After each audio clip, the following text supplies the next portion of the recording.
তাদের কিছু ভুল ত্রুটি হচ্ছে, এরপরেও তারও যেহেতু উদ্দেশ্য ভালো, আমি তার প্রতি সহযোগিতাপূর্ণ মনোভাব থাকবে, সে আমার বন্ধু হবে, শত্রু হবে না। ভাইরা আমার, আমরা ভিন্ন মতের মানুষদেরকে বিভিন্ন সময় দাওয়াত দেই না?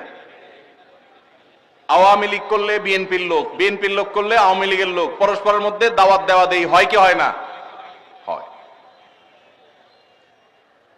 এমনকি একই মার্কেটে ব্যবসা করছে, পাশাপাশি দোকানদার, নিজেদের মধ্যে কম্পিটিশন আছে, এরপরেও কিন্তু তারা একে অন্য একসাথে বসে খায়, দাওয়াত দেয়, আছে না নাই? দুর্ভাগ্য আমাদের, এক পীরের মুরিদ আরেক পীরের মুরিদকে দাওয়াত দিয়া সাধারণত খুব কমই খাওয়ায়। অনেক আল্লাহর বান্দা আছেন, কিন্তু আমাদের অনেকের কলিজা এত ছোট যে আমরা অন্য আরেকজনকে দাওয়াত দিলে মনে করি আমার বোধহয় ইমান আমল শেষ হয়ে যাবে। ঠিক না ঠিক?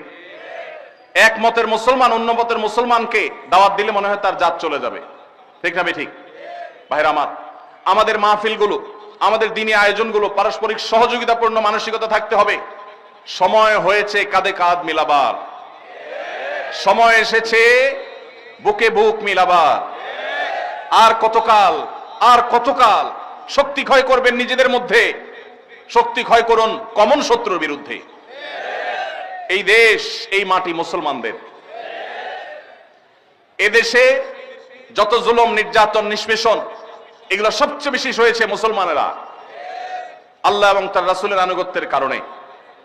এরপরও যদি আমরা পরস্পরের সাথে কাঁধে কাঁধ মিলিয়ে কাজ না করি, আপনি আপনার উপায়ে কাজ করবেন ভাই, আমি আমার উপায়ে কাজ করব। আমি আপনারটাকে সঠিক মনে করি না, কিন্তু তাই বলে আপনাকে আমি শত্রুও মনে করি না, কারণ আমাদের উভয়ের গন্তব্য এক।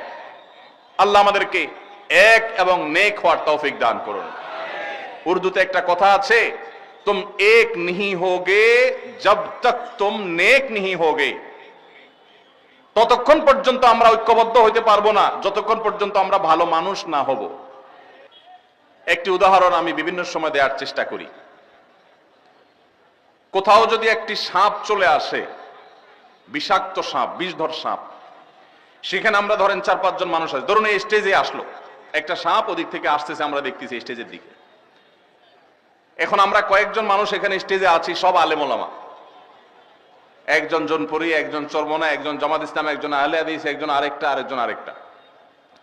এখন সাপ আসছে দেখে আমরা সবাই একমত যে সাপটা আমাদের শত্রু, আমাদেরকে ছোবল দিবে, বিষধর সাপ আমাদেরকে মেরে ফেলবে। অতএব এই শত্রুর শত্রুতা বন্ধ করার জন্য আমরা সবাই একমত,